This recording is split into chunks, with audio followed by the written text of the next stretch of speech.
Good morning, ladies and gentlemen. Welcome to the guest lecture from English Language Studies, Kadarman University, Yogyakarta. We are very excited to welcome the participants, also Professor John Myhill, who will be today's lecturer. Welcome, sir.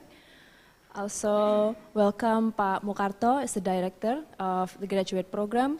Welcome Pak Sarwoto, the head of ELS graduate program, the lecturers who are attending today's lecture through Zoom or in person, also the participants who are also attending through Zoom and also in person in Ruang Kadarman. It is a very great opportunity for us today to learn more from Professor Myhill. Thank you for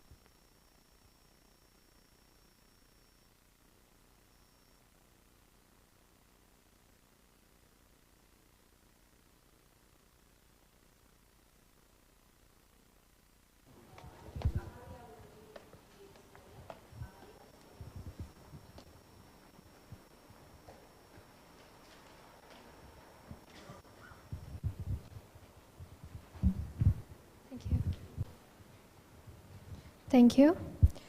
Before we start our lecture, let us pray so that this event will run smoothly. I will lead this prayer in a Catholic way, and for those who have different religions, you are pleased to pray according to each of your beliefs. In the name of the Father, and of the Son, and of the Holy Spirit. Amen. Dear God, thank you for all the blessings you have bestowed upon us. Thank you for allowing us today to meet and share our knowledge and time with one another in this lecture. May you extend your divine wisdom and make this lecture useful assembly as a medium for sharing useful ideas, knowledge, and experiences. May the event we organize today benefit our lives, broaden our knowledge, and shine our ideas. Through Jesus Christ our Lord. Amen. In the name of the Father, and of the Son, and of the Holy Spirit. Amen.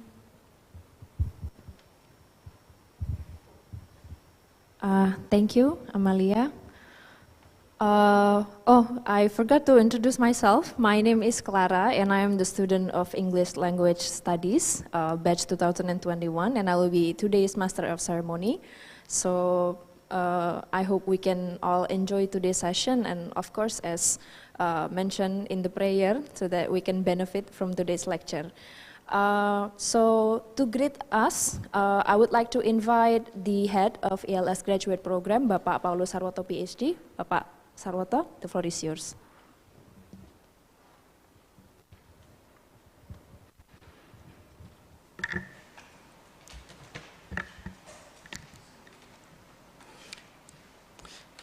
Good morning. As the chair of the graduate program in English Language Studies, it is a pleasure indeed to be here this morning to welcome you all, both in person and via Zoom, as well as YouTube, to our guest lecture program today. We are honored to have Professor John Myhill from English Department of the University of Haifa with us this morning, to talk about a very interesting, relevant, and persistent issue on the connection between language, religion, and national identity. It is interesting and relevant because Indonesia, as a post-colonial state, also has to deal with language and especially religion. And also the residue of colonialism, since the Dutch East Indies until present-day Indonesia. So while listening to Professor Myhill presentation, we might want to connect or relate the talk today with Indonesia as an imagined community formed by colonialism and anti-colonial movements that has survived catastrophic events and continue even today to negotiate in defining what it means to be an Indonesian. These interdisciplinary themes, of course, relates to our department, the graduate program in English Language Studies. since our department seeks to explore the interdisciplinarity of English studies. Yeah. We have 3 related concentrations: English language, English literature, and English education, to provide the students a possibility to explore the discipline in relation with its neighboring disciplines and beyond.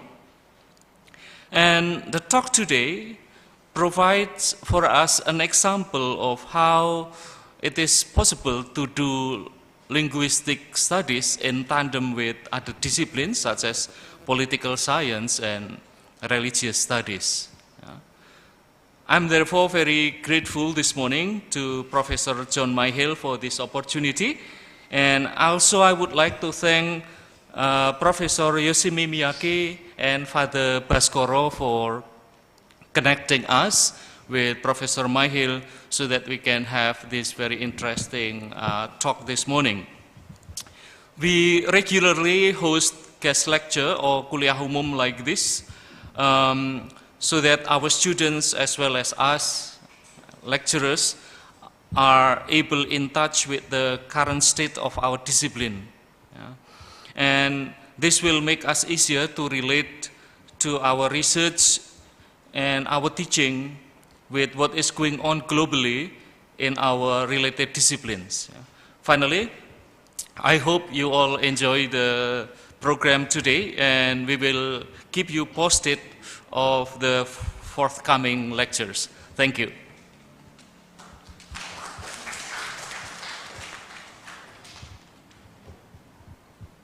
Thank you, Pak Sarwoto, for greeting the participants today. I think we're all already excited, but I want to make sure, has everyone received the handout for today's material? Also for the participants who are joining online via Zoom. Yes. All right, so moderating today's talk will be one of the lecturers from English Language Studies, Bapak Emmanuel Sunarto, Dr. Emmanuel Sunarto. Therefore, I would like to invite Bapak Sunarto as today's moderator. Pak Sunarto? Oh, and also Professor Myhill, along together.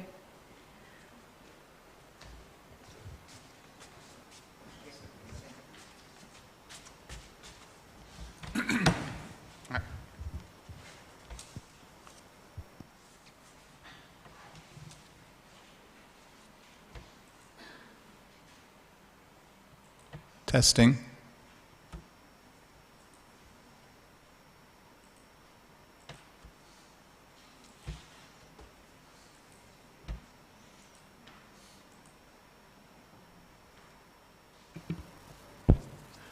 Yeah, okay. It is such an honor for me to be here to introduce and moderate a lecture by Professor John Myhill.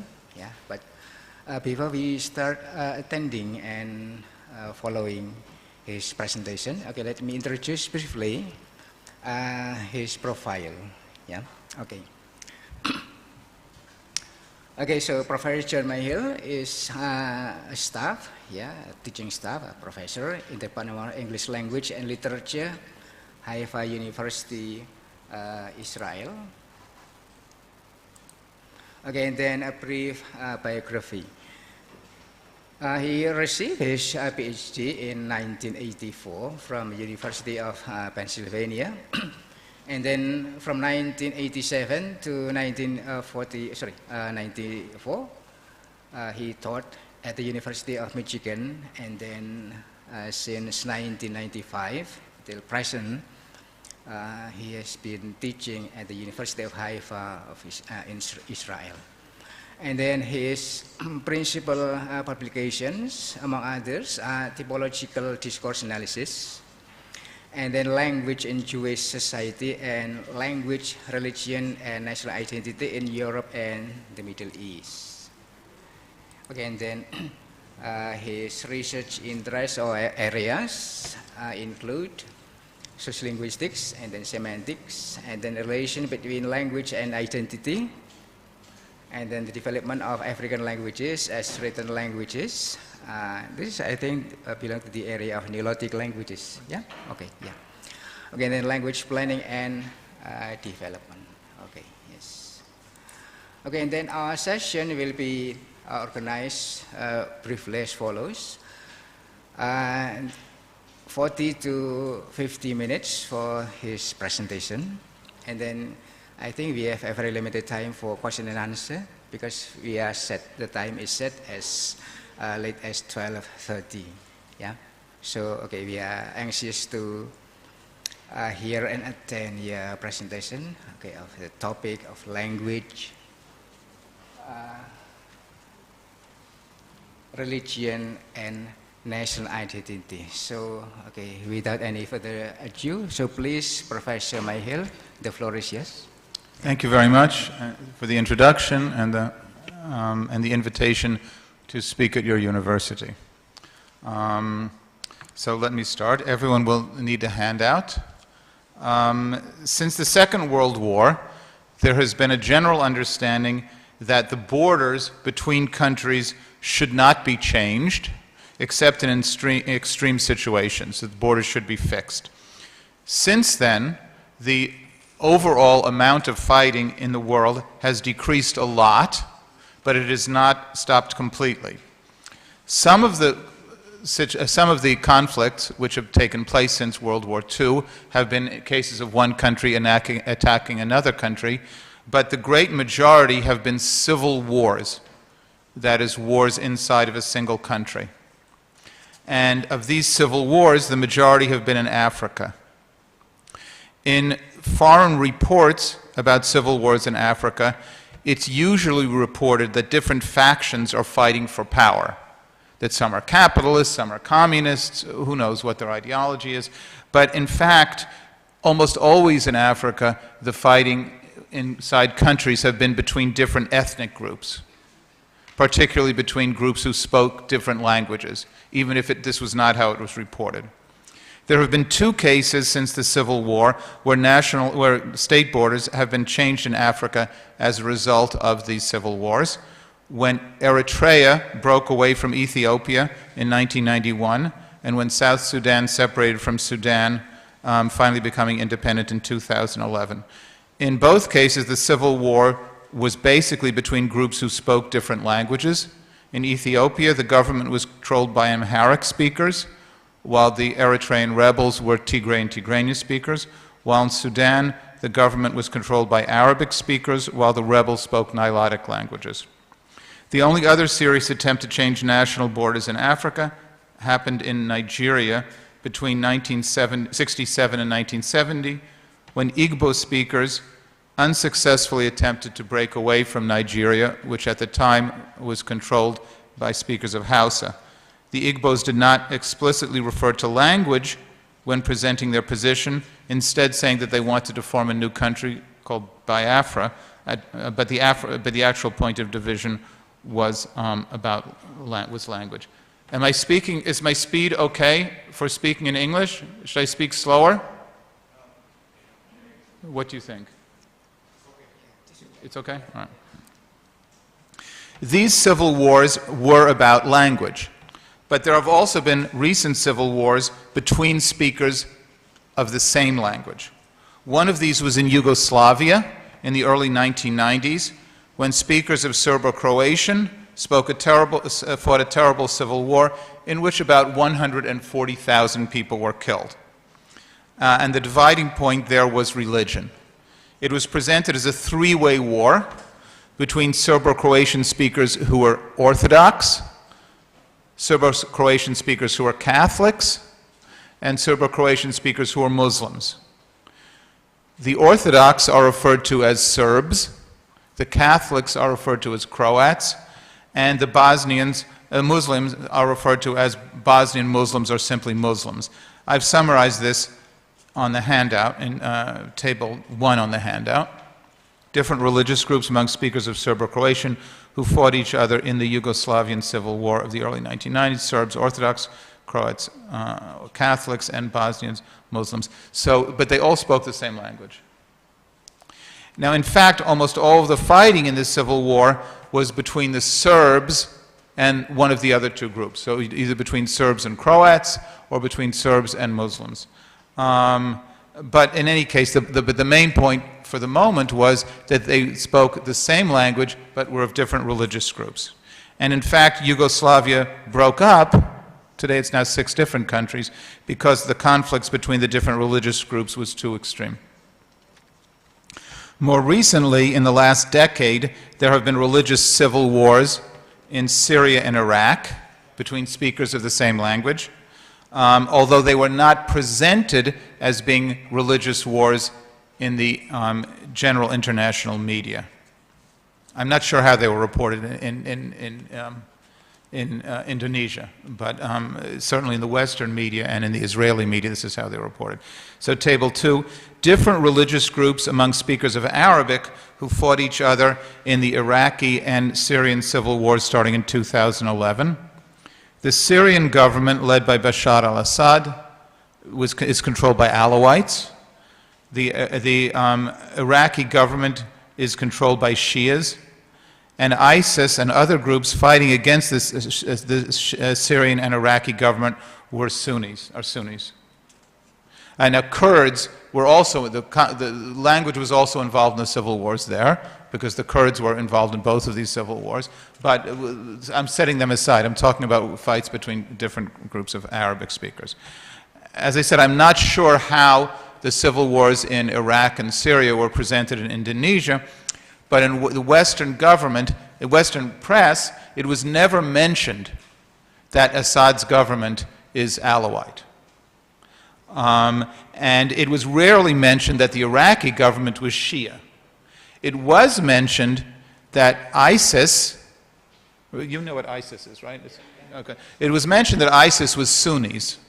But what was emphasized was they were fanatic Sunnis. They were not normal Sunnis, supposedly. They were fanatic Sunnis.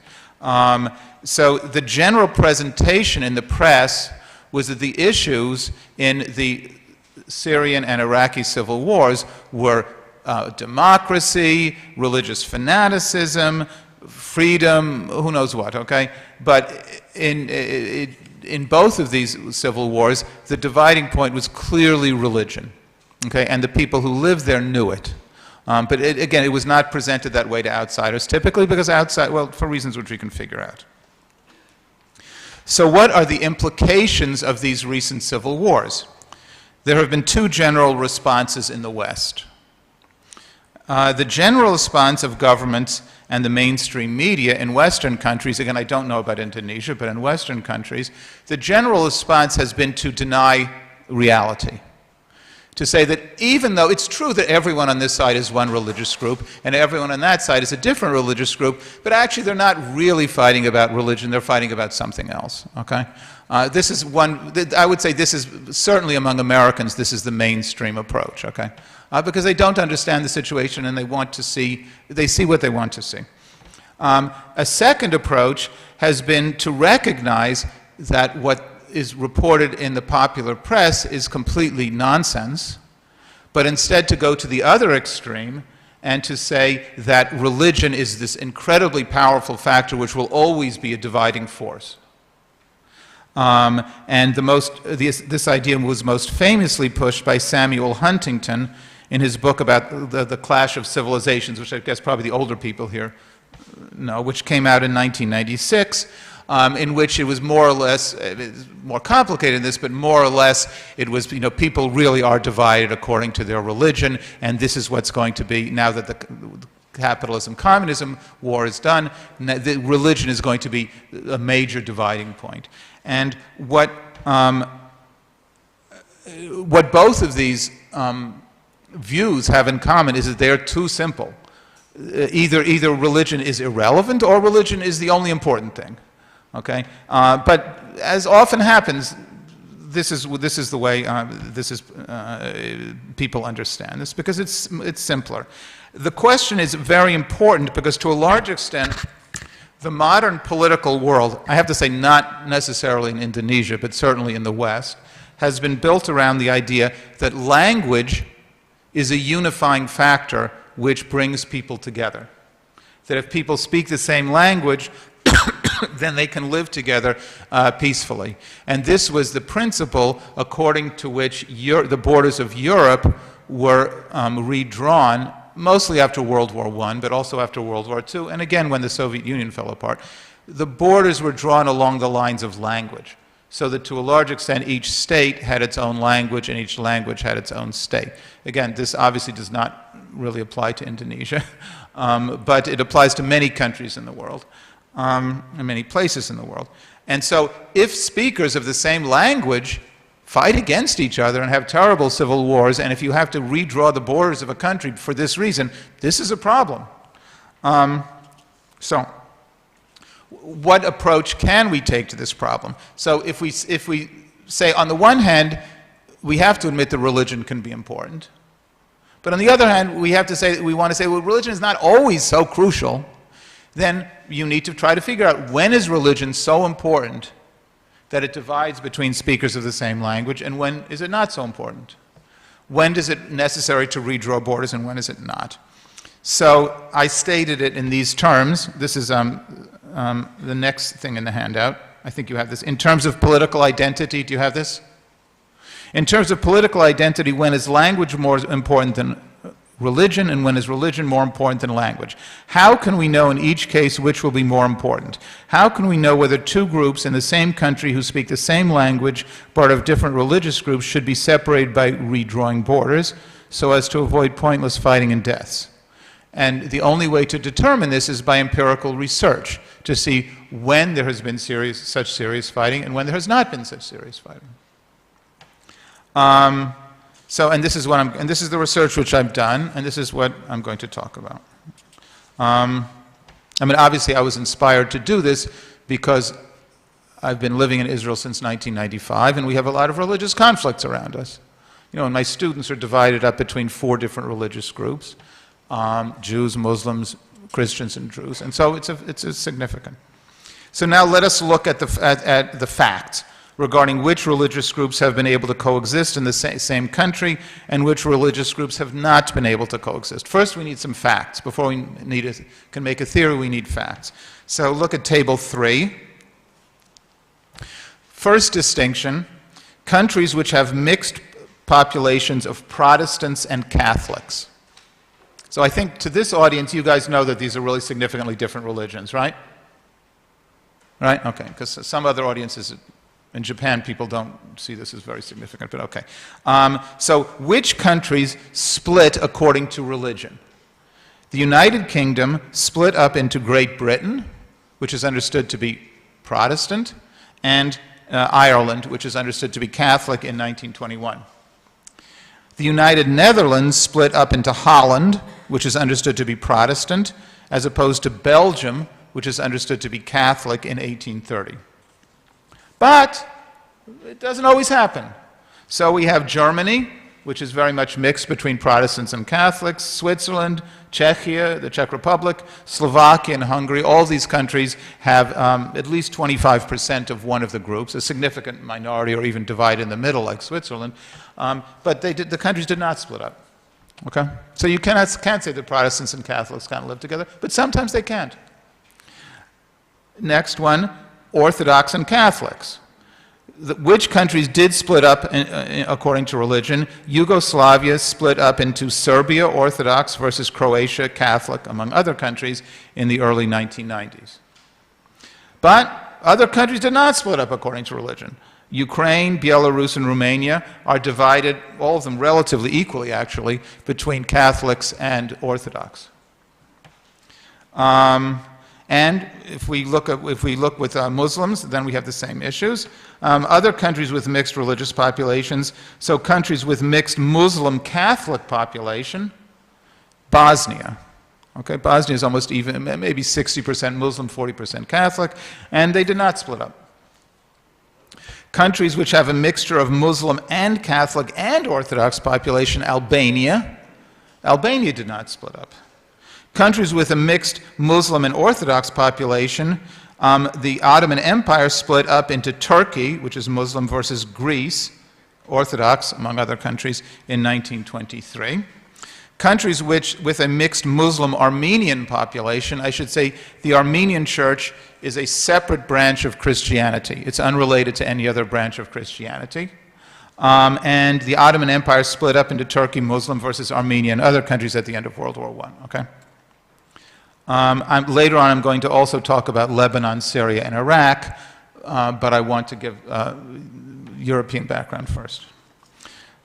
So I thought about this problem for several years, to say why could they sometimes get along, sometimes not get along, and I investigated a lot of history, and I had a lot of theories, let's say, some of which turned out to work, and some of which didn't really. So after some time, I came to the conclusion, which I will present here. In other words, why is language more important than religion sometimes, and religion is more important than language at other times. And so the crucial parameter which this is related to is the relationship, is that different religious identities can be categorized in different ways. And I'm going to distinguish between national religions and universal religions. And by national, I mean, you might want to call this ethnic, but the assumption, it's not necessarily politically national, it's not necessarily associated with a political state, but the basic idea is, I will read it here in Table 6, a national religion is passed on through blood connections from parent to child, and it is at most the official religion of one country. It is not normally open to people of other nationalities. Whereas a universal religion is open to people of any nationality, and it can be the official religion of many countries. Okay. As far as I know, I'm going to give examples of both of these. As far as I know, in Indonesia, you only have universal religions. You don't have national religions, I don't think. I mean, I don't know the situation so well, but this is my impression. So probably the idea of national religion is something which is going to be a little bit unfamiliar to you. I will talk myself about Judaism just for a minute or two, just to give you some example. Okay, so I'm a Jew, so you will understand the idea a little bit. I'm a Jew, and I am a Jew because my mother is a Jew, was a Jew. Okay? So when I emigrated to the United States, emigrated from the United States to Israel, in order to become an Israeli citizen, I was supposed to prove that I was Jewish. And I did not have to say I go to synagogue, I did not have to say I believe in God, I did not have to say I believe in Jewish law or follow Jewish law or any of this. The only thing which I had to do was to prove that my mother was Jewish. Okay? Which actually it was not so easy because she herself did not have any proof. So what I did was I wrote to the proprietor of the cemetery which my mother's mother was buried in. Okay? And I said, please write to me a letter saying that this woman was Jewish. So he wrote, and I don't know how he figured it out, okay, but evidently they did some, he said, we only bury Jews in this cemetery, okay? So he wrote this letter. Then I got a copy of my mother's birth certificate, which showed that she was her mother's daughter. And then I got a copy of my birth certificate, which showed that I was my mother's son. And I showed this to the Israeli government, and they accepted it, okay? And so that means that I'm a Jew. Okay? But with universal religions, there was an understanding that you were supposed to believe something. Okay? You're supposed to, I guess you guys know this, okay? But with national religions, there is no implication at all. What we can say in my particular case is that Judaism is our religion. And we can believe it or not. We can do whatever we want to with it, okay? You get the idea? Okay? I mean, generally speaking, of course, this is an alien concept to you, but there are other groups which are like this, okay? And this is the crucial thing, okay? So, and the basic pattern is, the next thing on the, oh, wait, let me just start by saying, the most basic universal religions are Catholicism and Sunni Islam, okay? There are other universal religions also, but those are the two most basic ones. They're completely, I think you can easily understand this, right? The members of any group are welcome, and you're supposed to actually believe something. Other religious groups can also be universal if they are based on belief and practice, not ancestry or being the official religion of a specific country. So with this in mind, we can now state a principle about which is more important. So this is the next thing on the handout. Which is more important to relation between two groups which speak the same language or religion? If one of the groups is a national group, while the other is a universal religion, then religion will be more important than language. But if they are both national religions, or if they are both universal religions, then language will be more important than religion. So this sounds a little bit complicated, but what it amounts to, maybe it would be simpler if I say, if you try to combine a national religious group and a universal religious group in the same country, it won't work, even if they speak the same language. You got the idea? If it's two universal religious groups, then it can work. If it's two national religious groups, it can work. But if it's one and the other, it can't work. So the implication for Indonesia, because it's all universal religious groups, it means it doesn't necessarily, we can talk about this more in the discussion section, it doesn't necessarily mean that there will be no fighting between the groups. But it means that it won't be so bad that you have to change the situation, that you have to change the borders of the country. Okay? Now this would be my guess about Indonesia, but of course I haven't really thought about it very much, okay?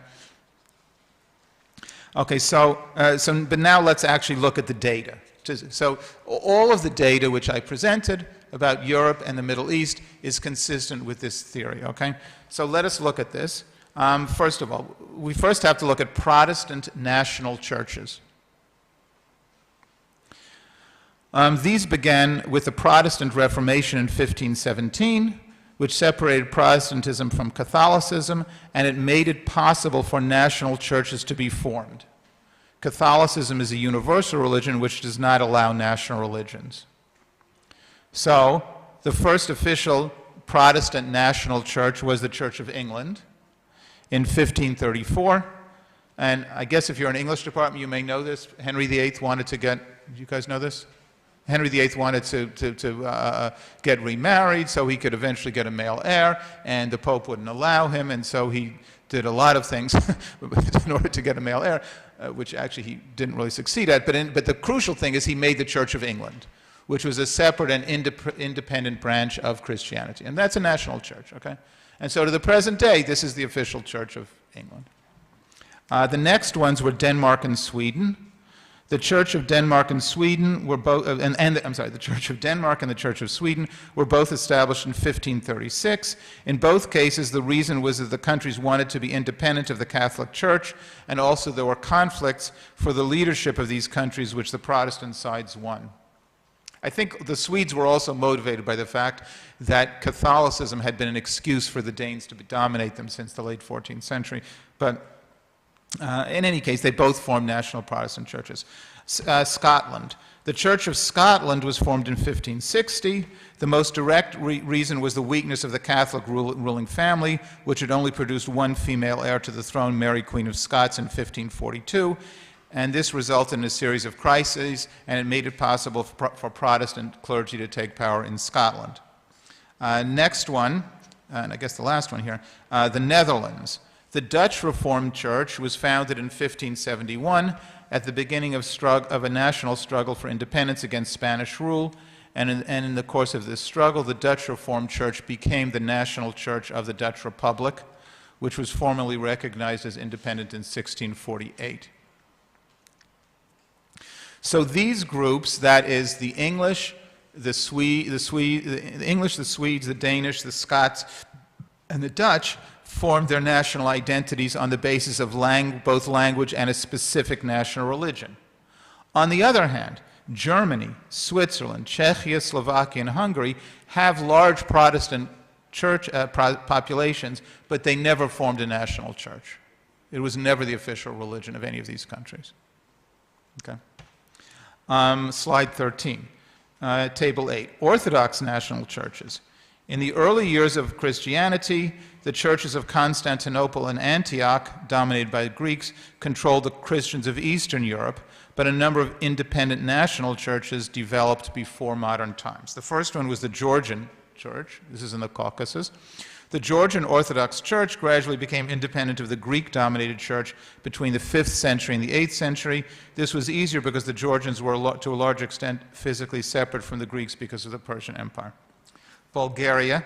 The Bulgarian Orthodox Church became independent of the Greeks in 1870 after the Bulgarians invaded and laid siege to Constantinople. So basically the Bulgarians invaded Constantinople, said we're not going to leave until you recognize our church as independent. That was actually their major goal. And the Greeks, after a while, because they couldn't get out and get food, agreed. Serbia, the Serbian Orthodox Church became independent in 1219. It was more or less the same stories with the Bulgarians. Greeks. The Greeks originally controlled the Eastern Orthodox Church as a universal church, but as other nationalities became independent, the Greeks also began to think of their own church as being a national church. This seemed to have happened in the 14th and 15th centuries, in the years leading up to the Turks conquering Constantinople in 1453. And finally, Russia. The Russian Orthodox Church was established in 1448. By this time, the Greeks, who were just trying to defend themselves against the Turks, could no longer control the Orthodox Church. So these 5 groups, the Georgians, Bulgarians, Serbs, Greeks, and Russians, established their national identity on the basis of both language and a specific national religion. Other groups, which are largely or entirely Orthodox, the Ukrainians, the Belarusians, the Romanians, the Moldovans, the Macedonians, and the Albanians, did not make up a national church before modern times, and so their national identity was formed on the basis of language, not religion. And then we have the Armenian National Church in Table 9. This was established in the 4th, 5th century as a completely independent church. The main motivation was that at most Armenian territory at the time was in the Persian Empire, and the Persians were trying to force the Armenians to become Zoroastrians. This was before the Persians were Muslims. So with this background, we can see how this theory explains the data. We were going on in the handout. The United Kingdom broke up in 1921 over religion because it was not possible to combine the Protestant national church groups, the English and the Scottish, with the Catholic Irish. Because one is national, the other is religious. But it was possible to keep the 2 national church groups, the English and the Scottish, together. So to the present day, there's a Church of England and there's a Church of Scotland, and they are independent of each other. The United Netherlands broke up in 1830 over religion because it was not possible to combine the Dutch, who had formed a national church in the 16th century, with the Belgians, who were Catholic. Germany, Switzerland, Czechia, Slovakia, and Hungary did not break up over religion because the Protestants in these countries had not formed a national church. Denmark and Sweden did not have any Catholics. In fact, they were only Lutherans, so it didn't matter that they had formed a national church. There was no division. In the breakup of Yugoslavia, Serbia separated from Croatia and Bosnia because they were an Orthodox national church group, while the Croatians and Bosnians belonged to universal religions. The Croatians are Catholics, the Bosnians are Muslims. However, it was possible to keep the 2 universal religious groups, the Catholic Croats and the Bosnian Muslims, together in Bosnia. And that's the situation today. Ukraine, Belarus, and Romania did not break up over religion because the Orthodox in these countries had not formed a national religion before modern times, unlike the Serbs. Albania did not break up because the Orthodox had not formed a national church, and the Muslims and Catholics belonged to universal religions. Next, the situation with Turkey and Greece is more complicated. The area which is now Turkey and Greece had a mixed population among, I'm just going to focus on these 2 groups, Muslims and Greek Orthodox. Both the Muslim population and the Greek Orthodox population were divided between Turkish and Greek speakers. So you had all four possibilities, okay? You could be a Muslim or Orthodox, and you could be either a Turkish speaker or a Greek speaker. So you could have a Muslim Greek speakers, Muslim Turkish speakers, Orthodox Greek speakers, Orthodox Turks. There were all four possibilities, okay? And there were a lot of all four of them. Turkey and Greece finally agreed to a permanent peace settlement in 1923, and as part of this settlement, there was a population exchange. 1.2 million Greeks were sent from Turkey to Greece, and 400,000 Turks were sent from Greece to Turkey. But how was it determined who was a Greek and who was a Turk? Because what about an Orthodox person who speaks Turkish? Okay, is this person Greek or Turk? What about a Muslim person who speaks Greek? So was it language or religion? It was religion.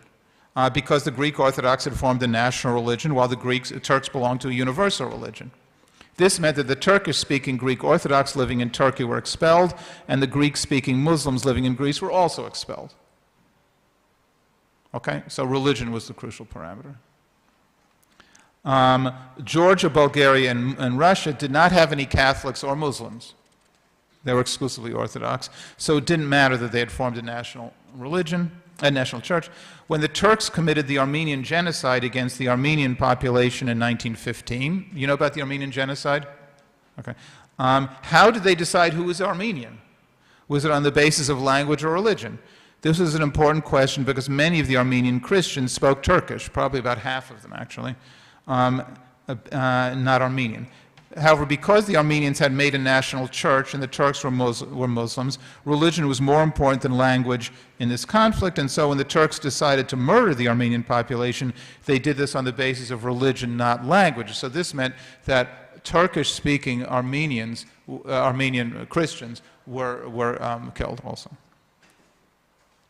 So I've gone through the basic historical data fairly quickly. This is obviously a lot of information, but the basic point to take away is this, written on the handout: national religious groups and universal religious groups cannot effectively be tied together in the same country by having a common language.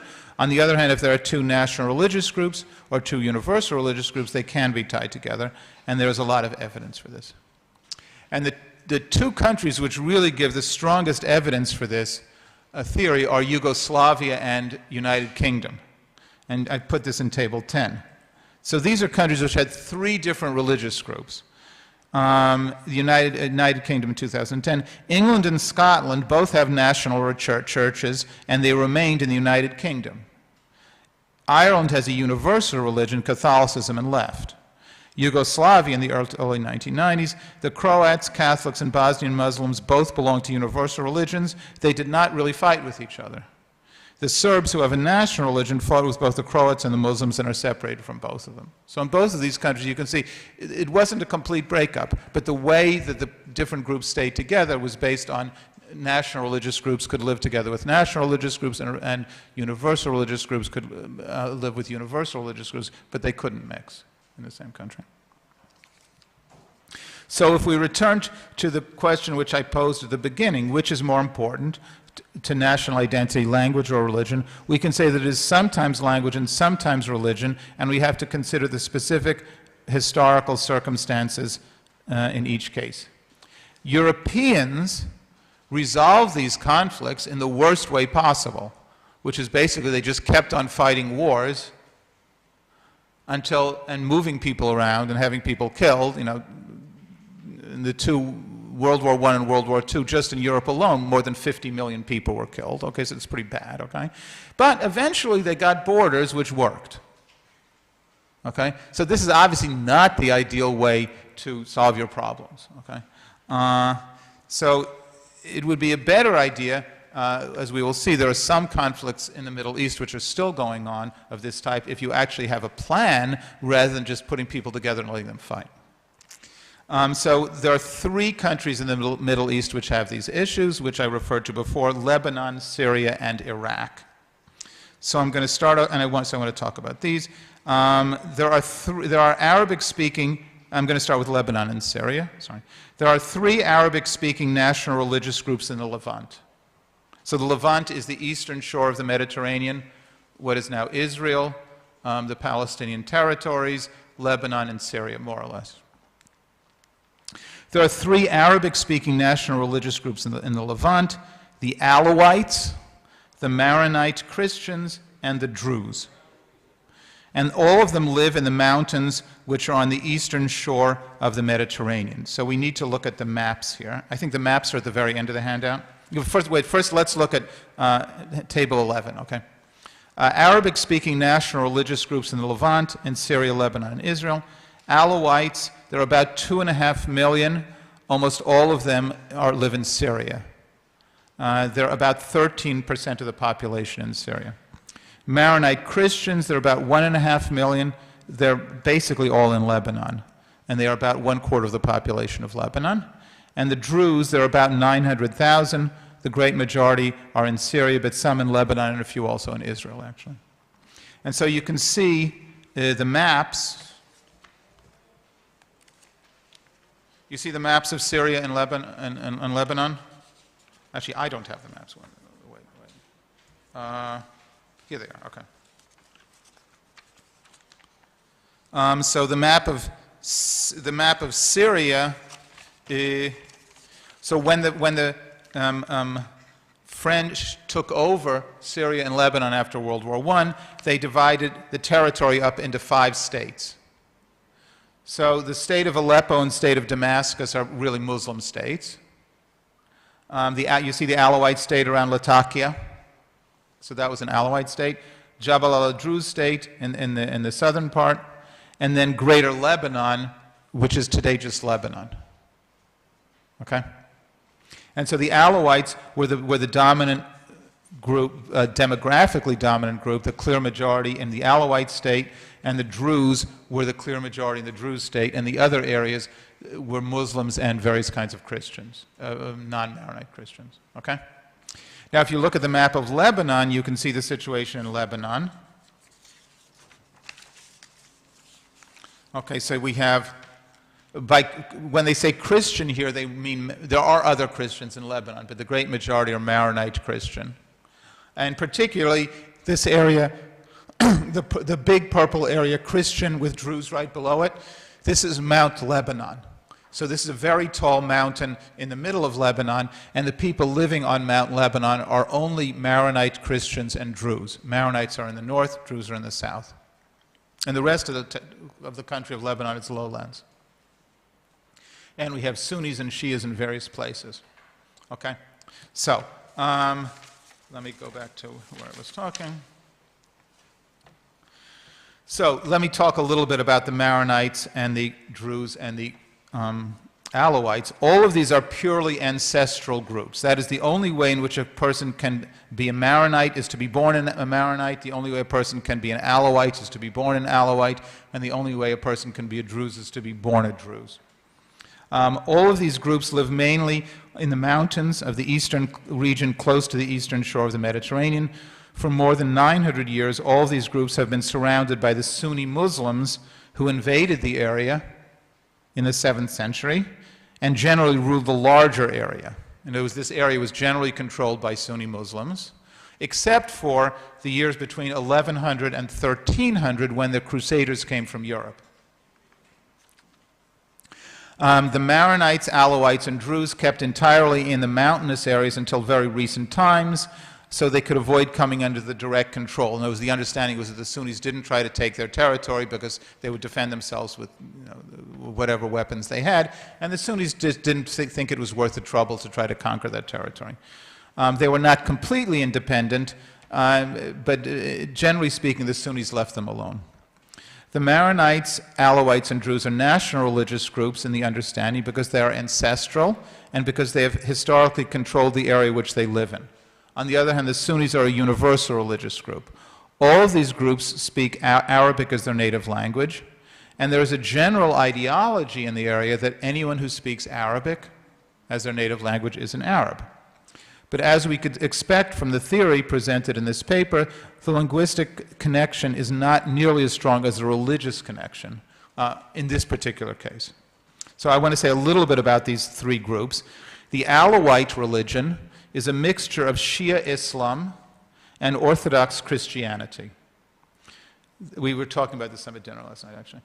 They celebrate both Shia Muslim holidays and Orthodox Christian holidays. They believe in reincarnation. They don't celebrate Easter.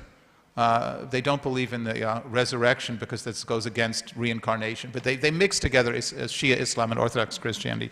Other than that, for the most part, they follow the same dietary laws as Shia Muslims, except that they do not eat the meat of female animals.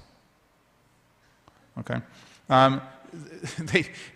They don't have churches or mosques. They do all of their religious service at home. Sometimes they build mosques just to satisfy the Muslims that they have a mosque, but nobody goes to them. They are very secretive about their religion, and their history is very poorly known. The Maronite Church was started in the 7th century when the Arabic-speaking Muslims invaded the area. Many of the Christians said, okay, we will live under Muslim rule, but some of them didn't, and they ran to Mount Lebanon, up this big mountain, and they established a separate version of Christianity, which is different from any other version. The Muslims were not able to conquer Mount Lebanon until the 14th century, more than 600 years after they came to the rest of the Levant. And even after that, they didn't control it most of the time. The Druze religion started in the 11th century when the Caliph in Cairo, Hakim, introduced a new version of Islam. This new version of Islam only allowed a man to take one wife, you shared the inheritance equally among sons and daughters. There was no public worship. They did not do the Hajj, and they did believe in reincarnation also. But the change only lasted for a few years, and then the traditional Muslims rebelled and carried out a coup and threw him out. And Hakim and his followers ran to the Levant and hid out in the mountains, and their descendants are still there today, in Lebanon, northwestern Syria, and Israel. So now let's return to modern times. After the First World War, the French took over the area which is today Syria and Lebanon, and they ruled it as a League of Nations mandate. The French actually recognized that the Maronites, Alawites, and Druze were different from the other people around them, and that it wasn't really going to work. In some sense, they recognized. And this is why they made Lebanon a separate state. And this is why initially they had separate states for the Alawites and the Druze also. The understanding was that soon the French would leave the area, and they would leave, and they would turn over rule to local people. The question then was how to make borders, okay, for the newly independent countries. According to this theory advanced in this paper, the logical thing to do would have been the Alawites should have had a separate state in their territory, as they had during the Mandate. The Druze should have kept their separate territory in southern Syria. And Mount Lebanon should have remained also separate, in the middle of Lebanon, should have remained separate from the area of Lebanon around it. But the rest of Lebanon could have been combined with Syria. You sort of get the idea? If one state would have been a Maronite Druze state on Mount Lebanon, that's the middle of Lebanon, and the rest of the divisions would have been as in the map. In other words, the Sunnis have a state with a few Shias, the Maronites and Druze have one state, the Druze alone have one state, and the Alawites have one state. But as we know, this was not what they did. Instead, they made Syria, which included both the Alawite states and the Druze state, and they made Lebanon, which had not only Mount Lebanon, which was purely Maronite and Druze, but they combined it with the Sunni and Shia territories around it. So they paid no attention at all to the idea that these groups should be separate. Lebanon became independent in 1943, Syria became independent in 1945, and the result of drawing such bad borders, combining national and universal religious groups in both countries, is that both of these countries, Syria and Lebanon, have been in a constant state of tension or war, as the Alawites and Maronites have been fighting against the Muslims. I'm not going to talk about the Druze anymore here, because they haven't been in the news so much. I will focus instead on the Maronites and the Alawites. So from this point of view, I'm going to give a very brief summary of the modern history of these countries. What we can say is that, and this is particularly about the Maronites and the Alawites, the Maronites and Alawites have more or less never lived under Sunni rule historically. okay? They've been hiding in the mountains, and they don't want to start. They refuse to, okay? And they don't want this to happen in modern times. This is not the case for other Christians in the Middle East, okay? There's Orthodox and Catholic Christians in the Levant, there's Coptic Christians in Egypt, and these people have lived next to Muslims for a long time, but they are members of universal religions, and so it is not an issue for them. We'll also see about the Shias soon.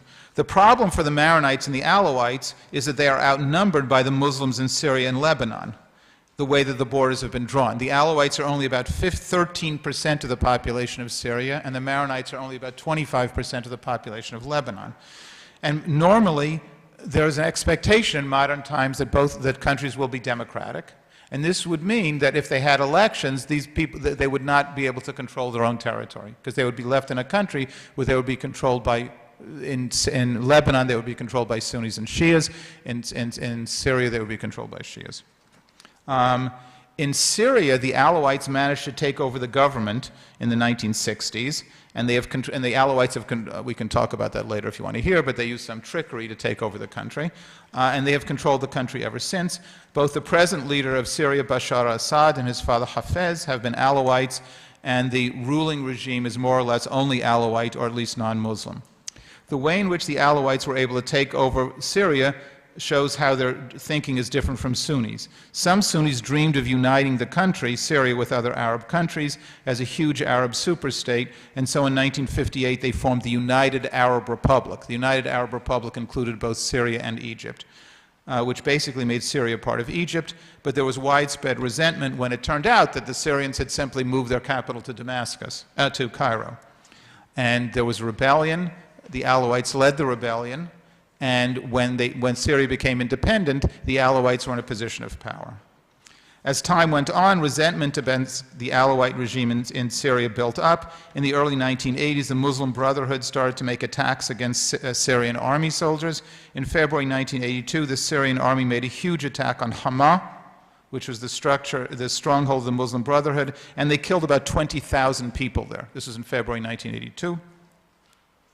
As a result, hatred of the Alawite regime got built up even more strongly over the years, and this culminated in the uprising starting the Arab Spring in 2011, which led to the Syrian civil war, where more than 500,000 people were killed. This war was basically between Sunni Muslims, particularly ISIS, on one side, and the Alawite Syrian army on the other side, although this was not portrayed this way in the international media, particularly because Russia intervened to help the Alawites. The Syrian government managed to put down the uprising, but the country is only being held together by force now.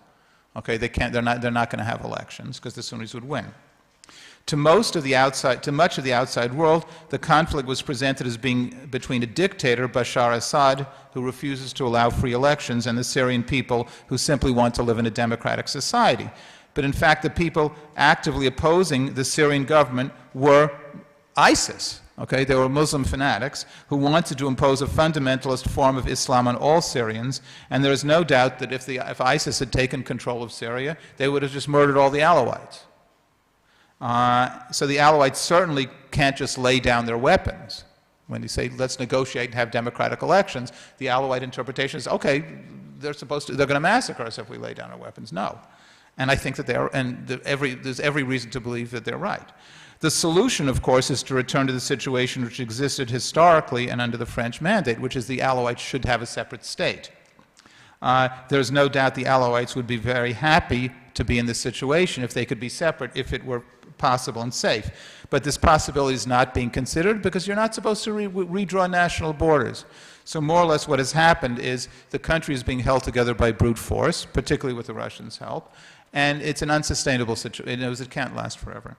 In Lebanon, the situation, this was handled somewhat differently, but there too the result was civil war and permanent instability. When Lebanon became 1943, it established a democratic government in principle, but it wasn't real democracy. A political system was set up in which the president had to be a Maronite, and the president had all the political power. So even though now they're only a quarter of the population. This was a completely unacceptable situation. So what wound up happening was, I don't have to get into all the details, there were Palestinian refugees there, they got weapons, they started a civil war. It was between Sunnis and Maronites, and the country became completely unstable. And I think I'm running out of time, so maybe I better speed over this a little bit. How are we doing with time? 2 minutes? Then I got to go fast. Okay, then I have to go very fast. Okay, okay. So Syria, I'll go maybe 3 or 4 minutes. I can finish. Okay, so Lebanon is really in a state of chaos right now. It's only being held together.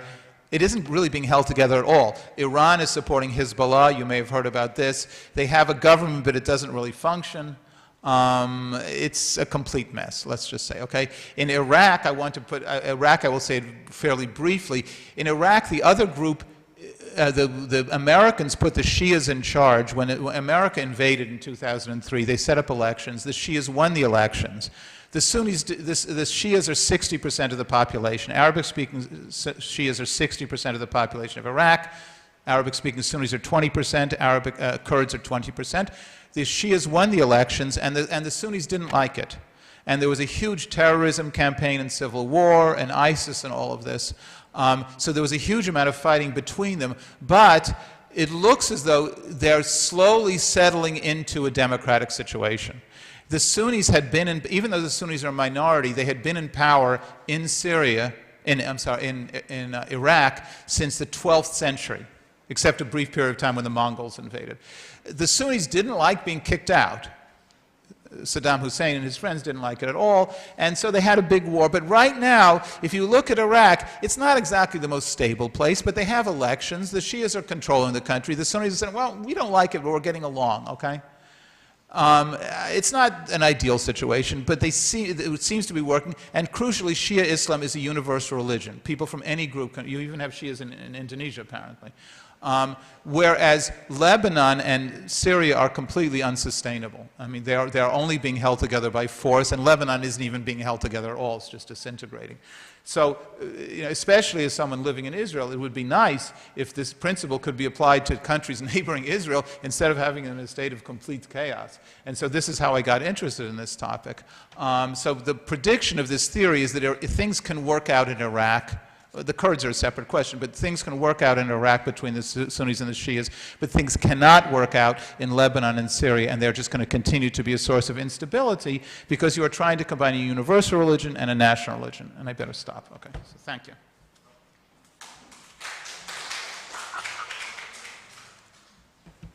Yeah, okay, thank you, Professor.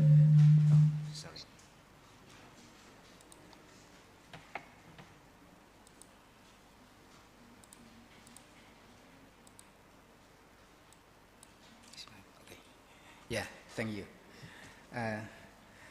We learned 3 bases of determining identity, right? Okay, language and the religion and nationality. So we learned about this one from the lecture by Professor Myhill. So we have only around 20 minutes at the most for question and answer session. So I would like to invite 3 persons from the floor in this room. So first come, first serve, and then identify your name and your institutional affiliation, please. Okay, yeah, please.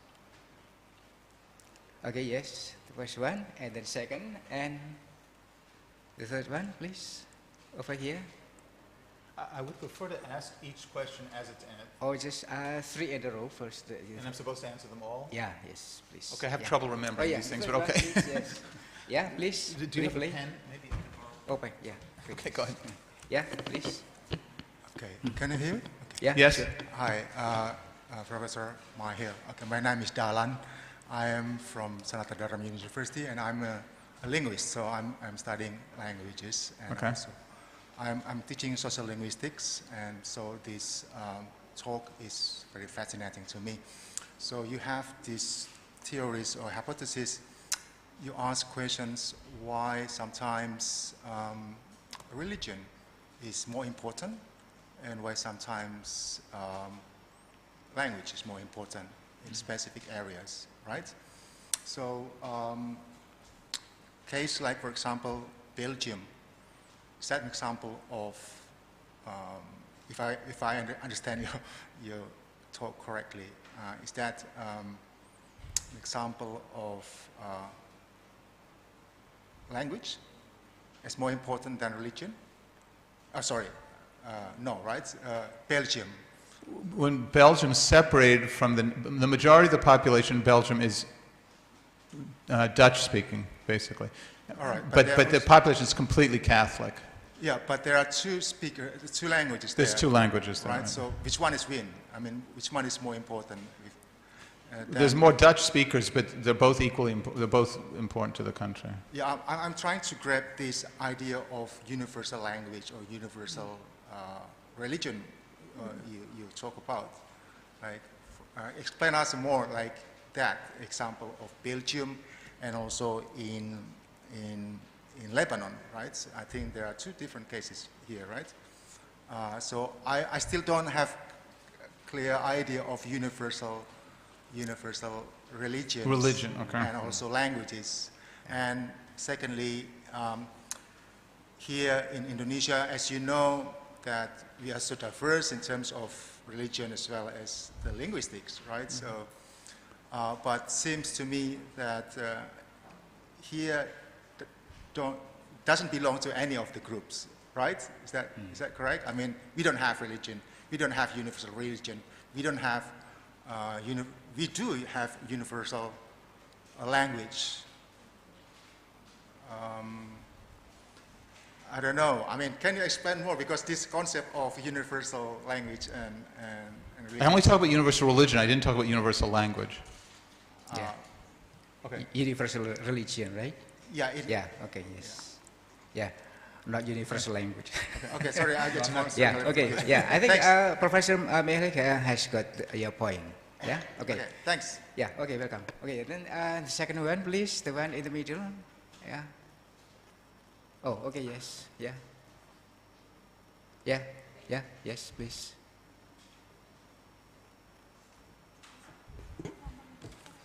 Good morning. My name is Widi. I'm from English Language Studies. Yes. It's not a question, but more like sharing of information, and I would like to know your opinion about this. Okay. So, actually talking about religion is somewhat tricky here in Indonesia because it's very sensitive. So I'll try to express my view carefully. When you mention language here in your explanation, do you mean it's national language or others? Because Indonesia is known and is recognized as one of the most linguistically diverse countries in the world. Yeah.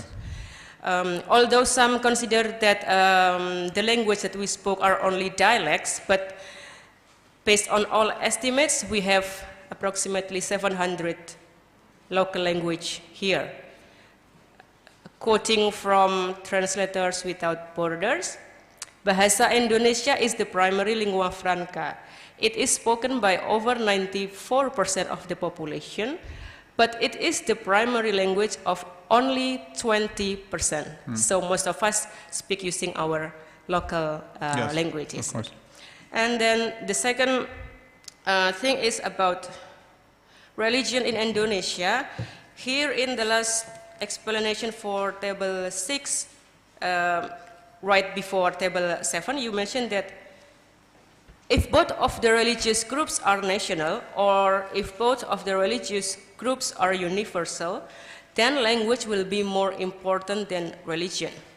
I'm not really sure, but I would say that this is not the case in Indonesia, because we don't have national religion, we don't have official religion. What we have are recognized religion. We have, I'm not sure, is it now 6, if I'm not mistaken, 5 universal religions and 1, what do you call it, local belief or spiritualism. Perhaps yes, some 500 years ago or more, we have our national religion, which is now known as Agama Nusantara, but it is more of spiritualism practice, and it is now more than nothing more than just a concept. It has only recently been recognized by the government in the past maybe 3 or 4 years. And then the second issue is that, as I have mentioned earlier, all of the recognized religion in Indonesia are in fact universal religions. Yes. Yes, but I don't think that language plays more significance than religion here, because if maybe you have read through media, there are so many cases of intolerance here between the majority and the minority. And although we speak Indonesian, every one of us speak Indonesian, but cases of religious intolerance remains a sensitive issue here, especially if it is related to the majority groups. Okay, so I would like to know your opinion about this. Yeah, okay, thank you. Yeah, and then the third one, please. Yeah. Yeah, name and your institutional affiliation, please. Yeah.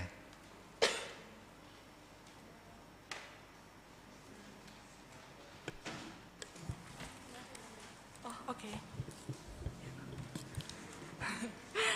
Hi, Prof. Myhill. Good morning. Good morning also to Pak Narto. My name is Bene from English Language Studies. Well, actually, to continue the questions coming from the other side, I think that when we discuss about this topic, language, religion, and national identity, when we look into Indonesian context, we have to also add the aspect of beliefs. Because the conflicts happen in Indonesia, we have to differ between religion and beliefs also. Government itself actually recognize 6 official religions. It means that only the 6 religions can have the rights to, at least to practice their beliefs. So my question to Prof. Myhill is actually, if the definition you brought earlier, a national religion is passed on through blood connections from parent to child, and it is at most the official religion of one country, what do you think about Indonesia context? Because the word official itself, for me, it's also problematic and very sensitive. Discrimination also happens not only towards religious minorities, but also the unrecognized believers. So when we look into the issue of the religion and also beliefs themselves, how you also identify the crucial aspect of national identity? Because in Indonesia, the problem of extremism is also rooted into the religion aspect also. So how actually it mingles one another, religion, beliefs, and also national identity? Thank you. Okay, yes, thank you, Benny. Yeah, please, Professor Myhill, your response. I think the most general comment which I want to make is that, which may be the only one I have time to make, is that when you are doing some sort of scientific research, you need to define at the beginning what you are actually looking at. And so when the particular studies which I've done about this are related to certain societies. Now, the societies which it seems as though the things which I am talking about clearly apply to are more or less Europe, the Middle East, the ex-Soviet, the Middle East, I would say, going over to definitely Iran. Farther than Iran, I'm not sure how farther east you can go. Definitely the ex-Soviet Union. But to Africa, to sub-Saharan Africa, the situation seems to be somewhat different, okay? In South America, it's a completely different situation. And in East Asia, it's also a different situation. So the theoretical model which I'm proposing is really based on a certain set of assumptions. I mean, for example, one thing is all of these countries more or less have only 1 or 2 official languages. Okay? It's assumed that each country is going to have one language, each language is going to have one country to a significant extent. Okay?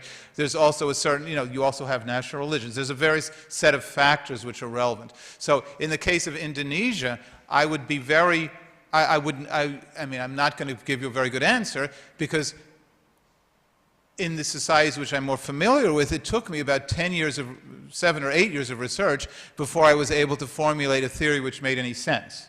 Okay, so what I would suggest with regards to Indonesia is maybe you can keep these, if you're really interested in this topic, you can keep these facts in the back of your head when you are thinking about your issues.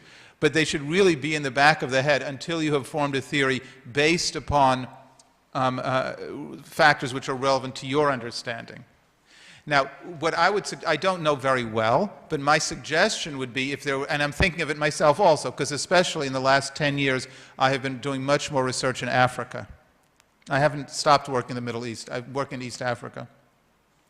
And so my impression is probably the situation in Indonesia is more similar to the situation in sub-Saharan Africa than to the Middle East or even to East Asia. Maybe China is similar. I'm sure the Philippines is worth investigating, okay? But the rest of Southeast Asia I don't think is worth investigating. Because you want a country which is sort of similar to your country, right? Where the situation is similar. In East Africa, you have a situation, in sub-Saharan Africa, you generally have a situation where there's a lot of different languages, where usually there's in many cases there's a combination of Christianity and Islam, okay? I mean, because, South Africa isn't so interesting because there's almost no Muslims there, okay? But there's plenty of countries, Nigeria, Ivory Coast, Senegal, the whole band, Kenya, where there's a mixture of Christians and Muslims, of people of different religious groups, and there's a lot of different languages. Now, what differentiates almost all of those cases from Indonesia, but I don't know whether it matters, is that the official language is a colonial language. Okay. The exceptions are Ethiopia, which has a more federal system with a lot of languages, and Tanzania. Tanzania is really the closest, because Tanzania, Swahili is the official language, and it's a generally similar situation to the situation here. And you also have Muslims and Christians there. So, if you want to try to make some kind of a model for what could happen and to say why is this thing happening as why is that thing not happening, probably a theoretical framework in which you start off with data from countries which are in a somewhat similar situation to yours would be the best way to start. And once you've got, you say, when you talk about violence between different religious communities, it reminds me of discussions which I hear in Africa, I hear in some countries in Africa, okay? So probably, and in terms of multilingualism, what is our national identity and what is the language? Admittedly, in those cases, it's almost always English or French, or sometimes Portuguese as the national language, but at least there is supposed to be one language which is official and everything else which is kind of under it in an official basis. So that would be the case to look. But I don't have, again, the kinds of issues which we have in the countries which I talked about are not really going to come up because I don't think that you have the idea of a group in Indonesia which has its own religion and really wants to control its own territory. Do you see what I'm saying? You don't really have that, right? I mean, Aceh are a little bit like this. I mean, I hear the Achenese are a little bit like, I mean, they're Muslims like everybody else, but maybe their Islam is a little bit different from other groups, because at least it's an autonomous region because of, why? Why is Aceh autonomous? Aceh is autonomous, right? Am I wrong? Or people didn't think about it? And I mean, the situation which looks the most similar, okay? Or maybe the Balinese with Hinduism are a little bit similar, okay? In other words, it should be some group which doesn't want the government to interfere with them religiously. Do you see what I'm saying? Like, for example, the Alawites in Syria. I will give a very simple example, okay? The Alawites in Syria are a different religious groups, and for them, women can wear short skirts. It's okay, all right? they don't want their country to be in a situation in which it is a Muslim-dominated country, and if a woman wears a short skirt, I mean, not really short skirts, but certainly shorter than in Islam, okay? Where a woman can be raped or something, and the government will say, well, she deserves it, okay? They don't want to be in that situation. You see? So if you're in a situation where you don't want, where you don't want your religion to be imposed on you, you think that this is our territory, we don't want someone else's religion coming in here, then it is sort of a similar situation. In Indonesia, the way the Acehnese insist on having some sort of, I mean, is it because, I don't know, could someone tell me why do the Acehnese have a separate autonomous region? You don't know. They do have an autonomous region, right? What is it again, the question? Why is Aceh a separate autonomous region in Indonesia? And what does it mean? Because it looks a little bit like a national religion, a little bit like it. Do you see what I'm saying? Yeah. Because and because people say their version of Islam is maybe very strict, or I don't really know. I don't know what I'm talking about. But I'm saying, well, if I look for something here, then but it's not like, Indonesians aren't going to say, this island has to be a Christian island. Okay, right? You're not going to say that. But on Mount Lebanon, in Lebanon, that place has been Christian. The Muslims never set foot there, okay? They never successfully invaded, okay? You don't have a place like that in Indonesia, right? Well, or maybe with the Hindus in Bali, I don't know. We have this development from local government, Cilegon, is it? That doesn't want to have church built in their municipality, in their area. Yeah. They don't want churches They built. don't want church or any other religious buildings built in their or mosque either.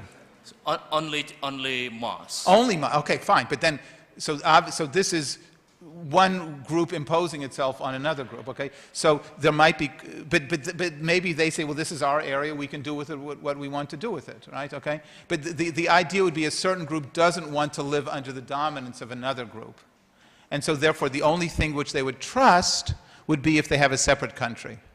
You see? And I don't know whether you have something like that in Indonesia. You really don't know why the Acehnese are. No, the last time I came to Indonesia, it was 1987, and I was very struck when I went to Taman Mini. Do you still have Taman Mini? Okay, I was very struck when I went to Taman Mini, and all of the states in Indonesia had, their costumes and their something about their traditions. And Aceh had I don't know whether they still have this. They had a plane in the Indonesian Air Force, which they had shot down. Apparently, have you ever heard of this? Apparently, there was some rebellion in Aceh, and the Indonesian government sent some plane to try to send some forces to try to take over, and the Acehnese shot the plane down, okay? And when they were asked to make their donation to Taman Mini, to say they thought we would get something about some architecture or clothing or who knows what. This is what everybody else does, okay? The Acehnese said, okay, we have this airplane, and we're going to put it there, okay? And we're going to put an explanation in Bahasa Indonesia of the circumstances in which this airplane was shot down. And I asked about the Indonesian government. It seems as though they felt a little bit uncomfortable that this was supposed to be the Aceh. You understand what I'm... And they wanted to say, we don't want to be part of Indonesia, okay? That seemed to be what they were saying. It was very clear, okay? The most important part of our culture with regard to Indonesia is we don't want to be part of Indonesia, okay? But I never met any Acehnese. I've never been to Banda Aceh. I don't know what's motivating them. But this is the sort of thinking, which national religious groups have, you see? I think when we are on the plane in Taman Mini, it's not because Aceh contributed a plane to Indonesia before the independence. Did what? Contributed. So Aceh gave us, Indonesia, a plane to fight against the Dutch. No, but this was not the plane. This is a plane, an Indonesian plane which was shot down. Oh yeah? Yeah. Because we didn't know, that's what I knew. No, it was an Indonesian plane which was shot down. Oh, I don't know about that. And Aceh became... It wasn't a beautiful plane. It was like even in a crash position. Oh, I see. Okay.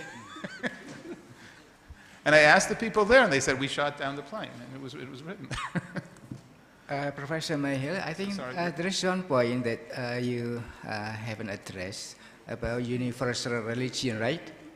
I didn't get to that question. There is curious to know what you mean by... I can try to say more about that. Yeah, universal religion. I think that you know what universal religions are because you all belong to a universal religion. I think what you don't understand is what a national religion is. So, and so this is sort of my anecdote at the beginning, that in order to prove that I am a Jew, I needed to prove that my mother's mother was a Jew. Okay? A national religion is the religion of a people. Okay? In other words, if there were specifically a Javanese Christianity, okay? If you went to a church, and it was not only that this is, because I hear in Georgia you have Catholic churches, you have different Protestant churches, right? But if there were a specific Church of Java, and it's not just that they conduct their business in Javanese. It is, for example, it would be that the entire leadership is Javanese, all of their symbols are Javanese.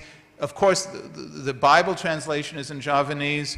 The only people who go to the church services are Javanese. It's like the Church of England. And if that were the official church of Java. So if it were understood, for example, that the Sultan had to be a member of the Church of Java. Okay? Because in Britain, the king or queen has to be a member of the Church of England. Okay? That would be the basic idea. But in fact, in Java, you have Javanese Catholics and Sundanese Catholics, and they are connected to the same church. Okay? Or Javanese Protestants and Sundanese Protestants, and they go to different different Protestant churches, but they are understood to be part of the same church, even though their nationality as Javanese and Sundanese are different from each other. So the idea of a national religion is basically, we are a people, we have our own language, our holy scriptures are in our language. If we have a country, this religion will be the official religion of that country. Okay? But nobody has to believe it. Nobody has to go to church. You get the idea, kind of? Because, okay, let me try again. If you belong to a universal religion, your assumption is that what is crucial is, if I'm a member of this religious group, I believe this, this, and this, and this, okay? Right? If you are a member of a national religion, that's not the point. You have to prove who your mother was. Okay? No one cares whether, they care, but you are not supposed to pray or not. But you say, this is our religion. Okay? I don't believe it, but this is our religion. Okay? I'm supposed to do this and that and the other thing.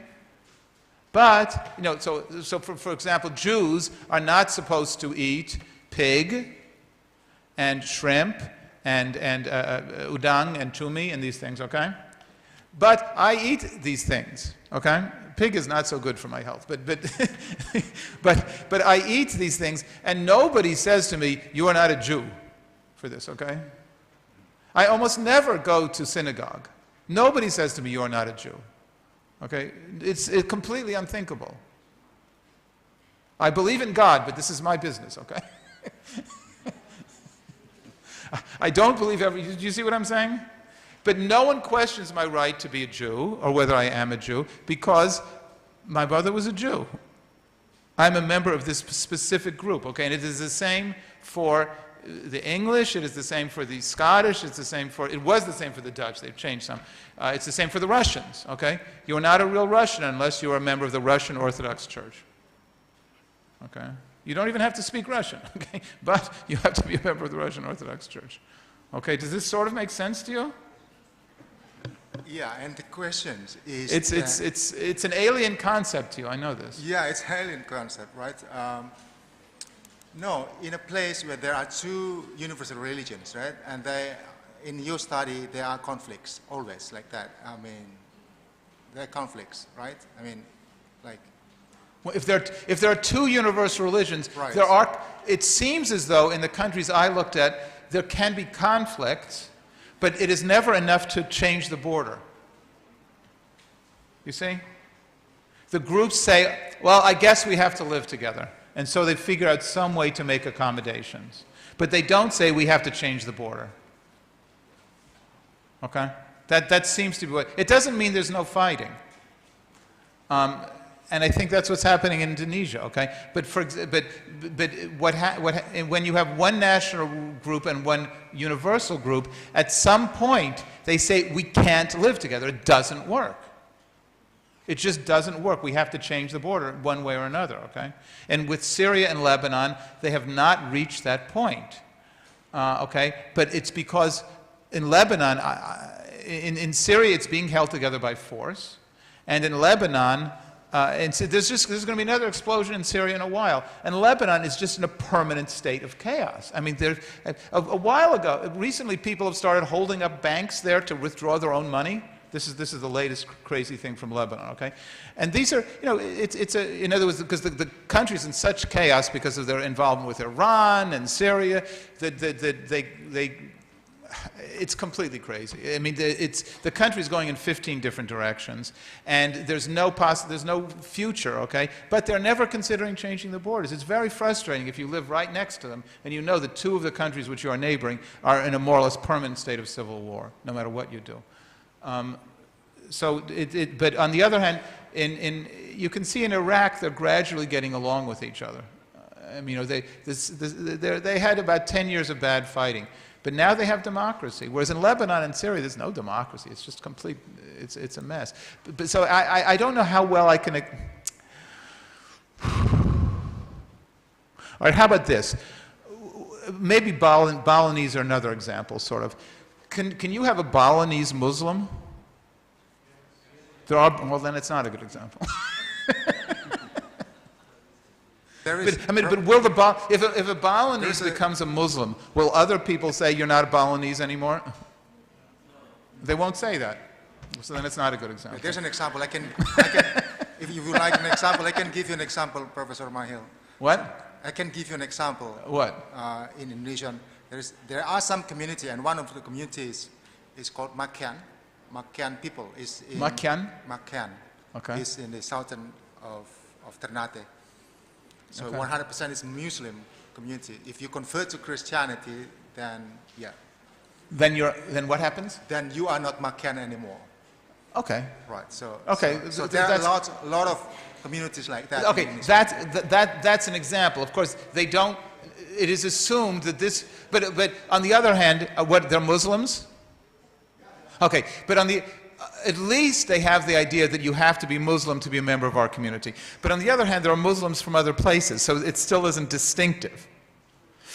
Okay, but at least they have the idea that to be a member of, like with the Turks are like this, okay? There's no such thing as a Christian Turk. There's Christian Arab, but there's no such thing as Christian Turk. Okay, so at least they are beginning to get the idea that the national identity and the religion are connected to each other, but it still isn't the same thing because they still share the same national identity, the same religious identity, I'm sorry, with other nationalities. But again, I would, probably because this concept does not really exist in your society, it's better if you want to try to get an understanding of the sort of conflicts that you have to look at African societies. Also the Philippines, though. I think the Philippines is right next to you. It's just that there most people are Christians rather than Muslims, and here most people are Muslims rather than Christians. But it's the same general idea as there. But a big lesson for doing any sort of research is you want as many examples as possible. So if you only compare Indonesia and the Philippines, it's only 2 examples. In Africa, there's many countries which are China might even be sort of similar. I don't really know, because there's a lot of nationalities in China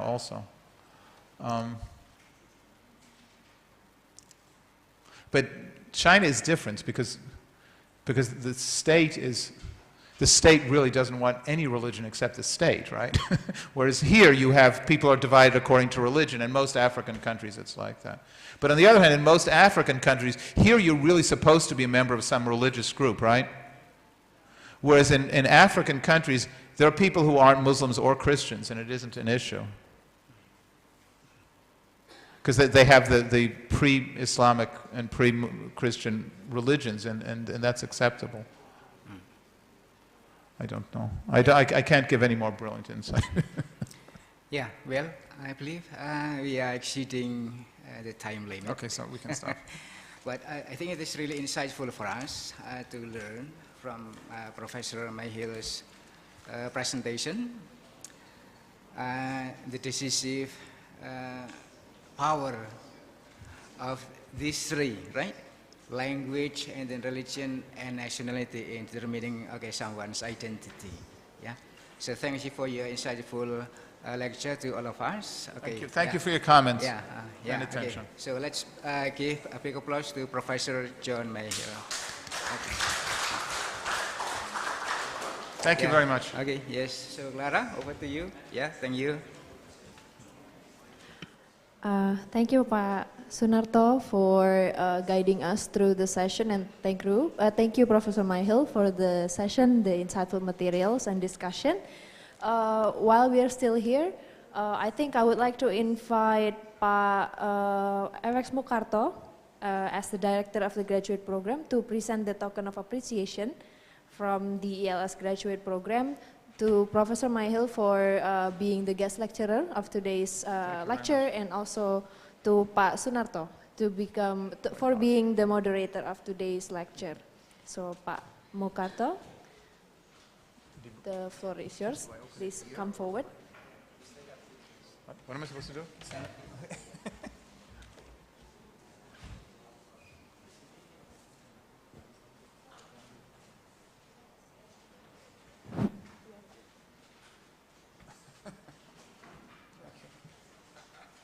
Supposed to open this here or later? Am I supposed to open this now or later? What? What is the no? This is no. What is the custom? What is the custom? Now or later? What? In some places I should open now. Some places I should open later. You don't care? But probably you should step down. Good for photography. Now it's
All right. Thank you. Yes. All right, well, we are still at the front. I would like to also invite Pak Sarwoto to have a photo session. Yes. Yeah. Oh, thank you, Pak.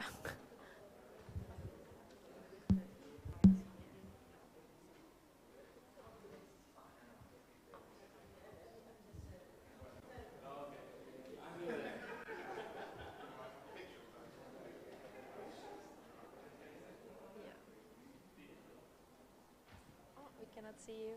Okay, okay. Okay, 1, 2, 3, smile. Once again, 1, 2, 3, smile. Yes, thank you. Pak, should we have with the other participants as well?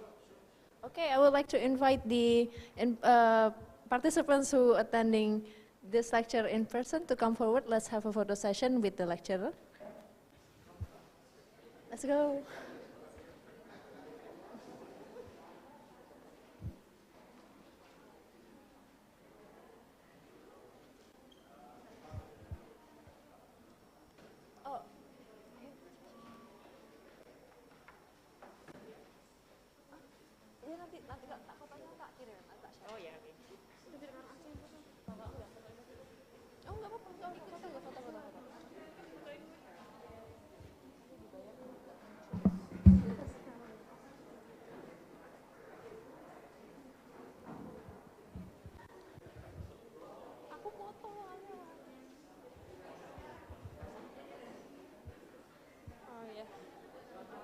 Kejauhan.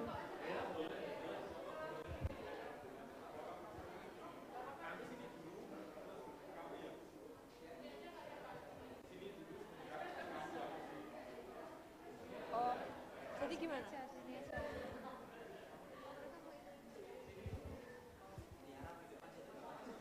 Aku sudah.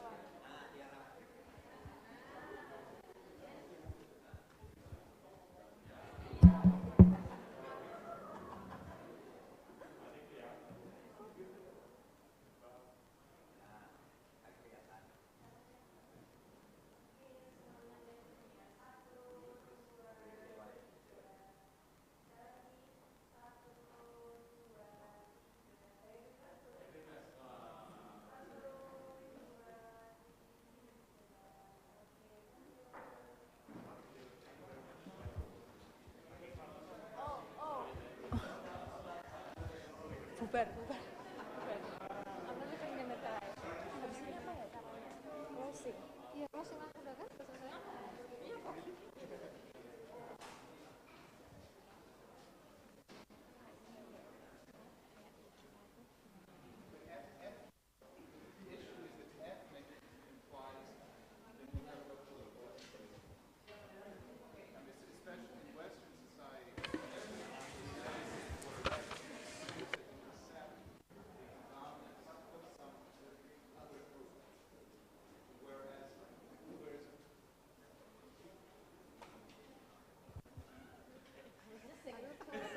I'll officially close the session, Pak. She will need to close the session because it's online. She will close the session. Sorry, sir. All right, with the photo session that we just had, it also marks the end of today's guest lecture. I would like to thank the participants who have joined from the beginning to this point following the lecture, and hopefully we all can learn and benefit from this session. As mentioned a lot of times previously by Amelia, and also we are very grateful for the questions that it also benefits us, although we listen and we learn. Hopefully we can see each other again in the future with a new topic, with another lecture as well. But ultimately, thank you, Professor John Myhill, for sharing the material. It's a new area, since it's not very common for us to go to that area yet. So it's very insightful and very new to us. So I would like to also apologize if throughout this session, guiding this session, there are some mistakes that I made, or some words that were probably not appropriate, hopefully not, but I'm very happy and excited to be given this opportunity to guide us all and learn together with all of the participants. And finally, I would like to say goodbye and see you later. Thank you for participating in today's lecture. Thank you so much, everyone.